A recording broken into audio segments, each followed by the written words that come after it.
Heartman.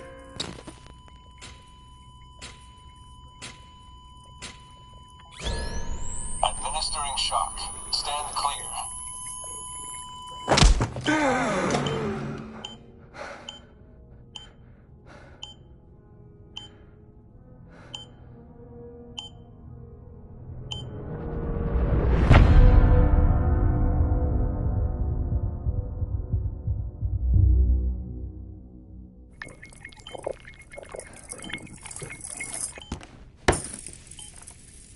Well, you certainly caught me with my pants down.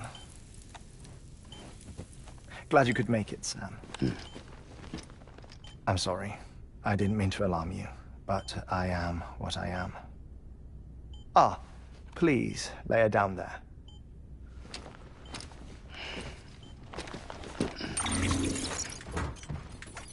Still no sign of them.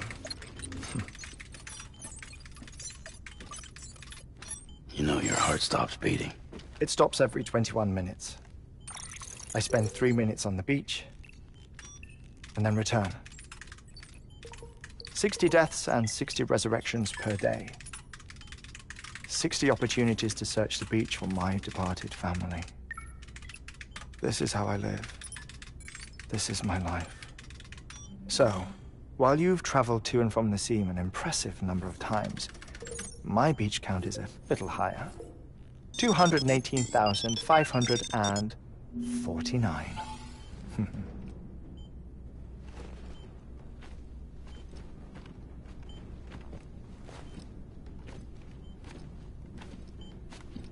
I see myself in that crater.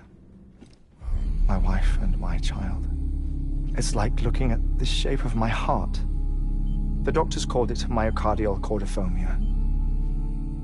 Mine is an especially unusual case. I have pictures. Care to see Heartman's heart-shaped heart? No, you really should. It doesn't run in the family. You know, I never came to terms with their loss. In the days that followed, I became obsessed with an idea that the beach is real, and they are on it. I would induce cardiac arrest, 3 minutes at a time, and search for them, day after day after day. Also, you could say goodbye. Quite the opposite. It is said that everyone's beach is different.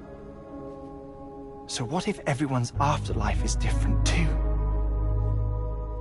I find the thought terrifying, spending eternity alone, which is why I decided to find my family and make sure to move on with them. You mean die with them? If death would see us reunited, then yes. But the repeated cardiac arrests took their toll on my heart. The muscle gradually deformed. And after a while, they started calling me the beach scientist. Heartman. I'm glad we could have this conversation. Oh. A body that doesn't necrotize. No sign of decomposition. It's as if she were still alive. The perfect mummy. An impeccable corpse. What's wrong? Where's the other thing you were supposed to bring? Ah, found it. Behold. Wait, dead man. It appears to be an umbilical cord. Human by the looks of it, I think. But this was no ordinary conduit between fetus and placenta. It looks more like a BT's tether. And this was Mama's? Yes. A body that doesn't necrotize and an umbilical cord connected to the beach. These are remarkable discoveries, Sam. Enough to set my sore heart racing. 5 minutes to cardiac arrest. I apologize if our conversation gets cut short. I must go back to the beach and look for my wife and child. One person, one beach. That's the rule. But I'm the exception. My beach is connected to others, as if it were the beneficiary of a coronary bypass. Maybe this twisted heart of mine made it possible. All I know is that I will find them. Even if my every visit raises new questions, I'll have my answers one day. One day. 3 minutes to cardiac arrest. The battlefields. The endless wars you found yourself trapped in. Why do World War-era soldiers wander the beach a century after they fell? Normally, the souls of the dead move on. The beach is just a corridor, a place through which they pass on the way to the other side. But if regret, resentment, a fervent desire to remain, if these feelings are powerful enough, they may give rise to an altogether different beach, a collective purgatory for an army of the damned.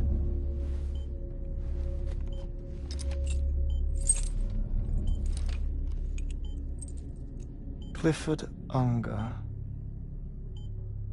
His misery and hatred, combined with your BB acting as some sort of catalyst, have brought these battlefields to our world. 2 minutes to cardiac arrest. Please proceed to a safe location. It's just a theory. You think Higgs is pulling his strings? Pulling all their strings? Ensure you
administering shock. Stand clear.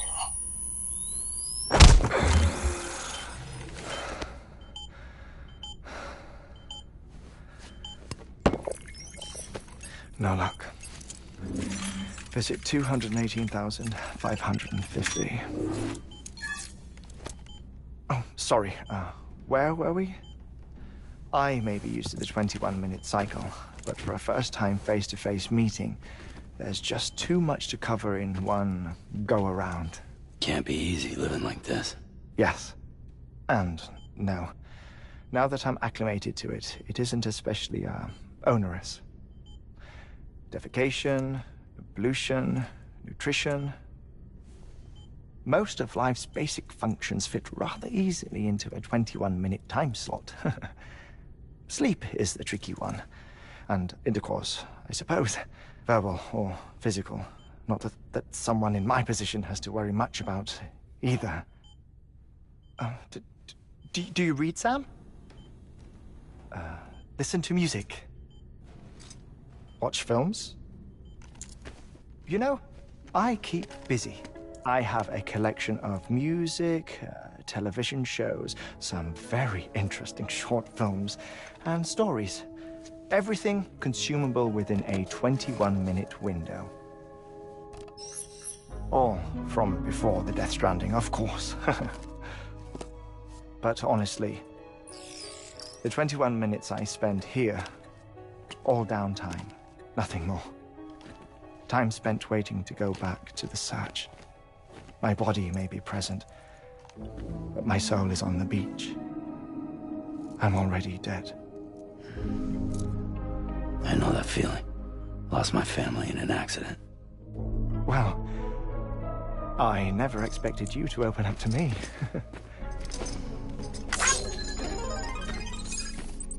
As it happens, I've read about your circumstances. I lost my family in an accident, too.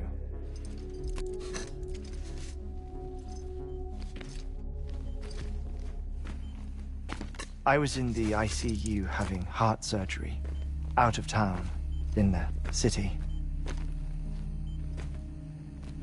When it was clear that I was going to pull through, my wife took my daughter back to the house to collect some things for me. And then they were caught in the void-outs. The city and the hospital were spared the worst, but the shockwave knocked out the power and my life support. I woke up on the beach.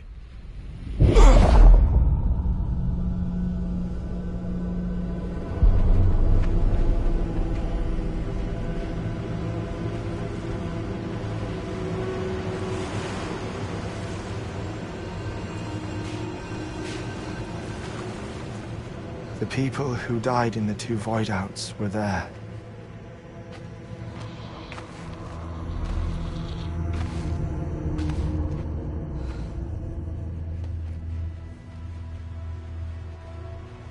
What happened? What's going on?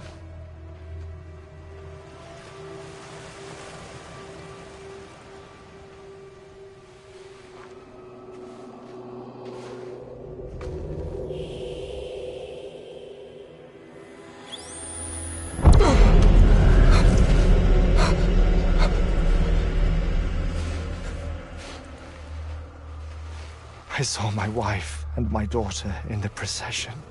Hey! It's me!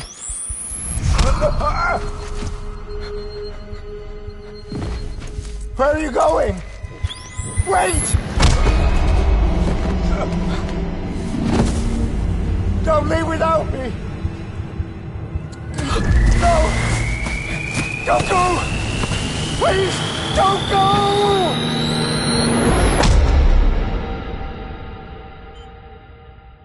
The ICU's backup generator kicked in, and I was brought back to life by the defibrillator. Exactly 21 minutes after my heart had stopped. And that was the last time I saw my family.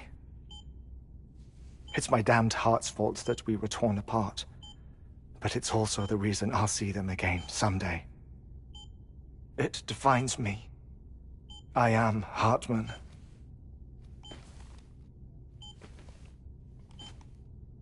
Ever since, I've walked the beaches of others. I follow my family's footsteps for a while, and when I get tired, I return here to continue my research. It's funny though, even when my heart stops, the pain lingers. You have any family photographs, Sam? Pity. 5 minutes to cardiac arrest. You mind telling me what I'm doing here before you go back to the beach? Oh, of course. There's a prepper-owned station in this area. Our scientists stationed there are researching material from before the Death Stranding. What kind of material? The Earth has a long memory. It's trying to tell a story, one that goes back to the very beginning, one that not even the Death Stranding could erase. The scientists are all colleagues of mine from the earlier expedition. I'd like you to bring them onto the chiral network. Amelie proposed we establish our research posts along this belt. Despite a worldwide search, this is the only area known to contain fossils from the late Cretaceous period, when the dinosaurs died out. The assumption being that the last ones lived here, and here alone. You see, hiding in the Earth, then, are memories of a major mass extinction. Clues that could tell us how to survive our predicament. Certainly, that was Amelie's hope as part of the advanced team when she assigned our backup team here. The past informs the present and aids us in building the future. She was careful to impress that upon us before she went west. 3 minutes to cardiac arrest. Shut up. I'm putting you on mute. Sometime later, we began to observe unusual activity in the tar belts outside Edgenot City.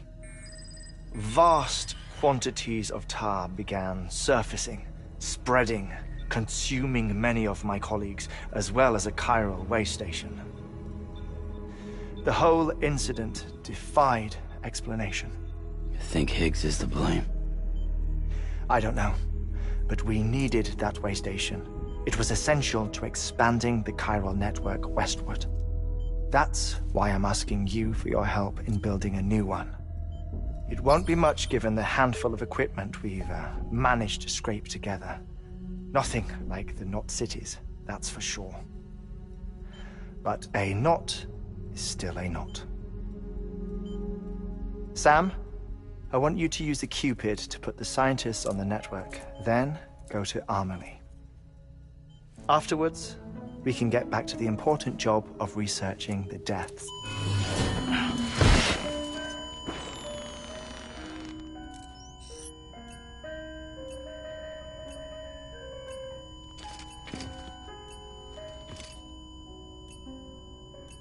Don't worry about him, Sam. The air mat floor absorbs the impact. I'll unlock the door for you.